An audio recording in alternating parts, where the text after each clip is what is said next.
신앙생활을 잘 하기 위해서 우리가 해야 할 한 가지가 있다면, 어떤 특별한 기술을 연마하는 것도 아니고 건강한 체력을 준비하는 것도 아니고, 오직 한 가지, 우리의 신앙의 대상이 되시는 하나님이 어떤 분이신지, 하나님을 잘 알아야 우리 신앙생활을 잘 할 수 있다는 것입니다. 하나님을 알아가는 것은 평생의 일입니다. 인간은 죄성이 있기 때문에, 우리 마음이 복잡하기 때문에 하나님을 스스로 잘 알 수 없다는 것입니다. 하나님이 스스로 가려진 커튼을 열어주시지 않으면 우리는 하나님의 모습을 제대로 볼 수 없는 그런 제한된 삶을 사는 사람들입니다. 하나님께서는 여러 가지 커튼을 열어주시고 어떤 분이라는 것을 성경 말씀을 통하여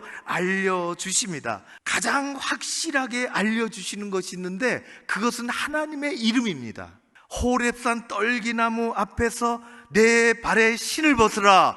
두렵고 떨리는 마음으로 신발을 벗고 있는 모세에게 하나님이 성경의 출애굽기 3장에서 가장 중요한 말씀을 하십니다. 하나님이 모세에게 이르시되 나는 스스로 있는 자니라.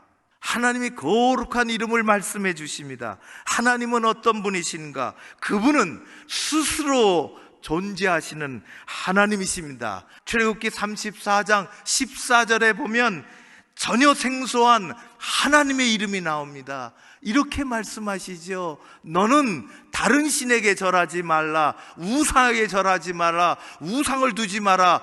여호와는 질투라. 이름하는 질투의 하나님이라. 너희들은 들으라. 다른 신, 우상을 섬기지 마라. 나는 엘카나, 나는 질투하는 하나님이라. 하나님의 질투는 우리를 향하신 그분의 끝없는 사랑과 연결되어 있습니다. 하나님의 사랑은 어떤 사랑입니까? 어쩌다가 우발적으로 생겨난 사랑이 아닙니다. 일시적인 현상이 아닙니다. 값싼 애정이 아닙니다. 하나님의 사랑은 영원한 사랑이요, 우상을 따라 집 나간 아들이 돌아오기를 끝까지 기다리는 아버지의 눈먼 사랑인 것입니다.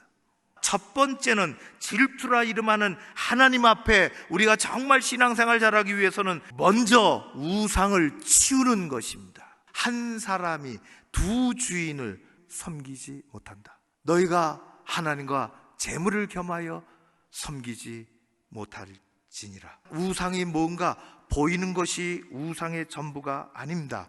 우상을 다시 정의하면 하나님과 우리 사이에 잘못 놓여진 그 모든 것이 우상입니다. 그것이 자기의 의든 자기가 만든 재물이든 무엇이든 간에 하나님과 내 사이에 놓여진 그것 때문에 만나야 할 하나님을 만나지 못하고 들어야 할 하나님의 말씀이 들리지 않으면 그것은 치워야 할 우상입니다.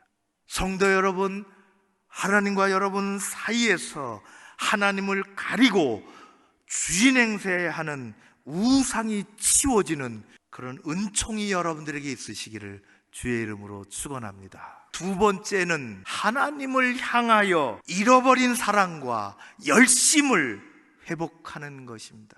하나님은 외아들 예수 그리스도를 보내시기까지 우리를 사랑하셨기에 우리를 포기하지 않으십니다. 하나님의 질투는 하나님과 우리의 사랑의 관계가 견고하게 지키기를 원하시는 하나님의 마음의 장치인 것입니다. 우리는 그런 하나님 앞에서 하나님을 향하여 잃어버린 열심을, 순수한 열심을 되찾아야 하는 것입니다. 자랑을 위해서가 아니라 우리는 순수한 열정을, 순수한 열심을 하나님의 영광을 위하여, 하나님의 기쁨을 위하여 사용해야 하는 것입니다. 하나님께서 주시는 그런 은총을 누리며 신앙생활 잘하는 여러분 모두 되시기를 주의 이름으로 축원합니다.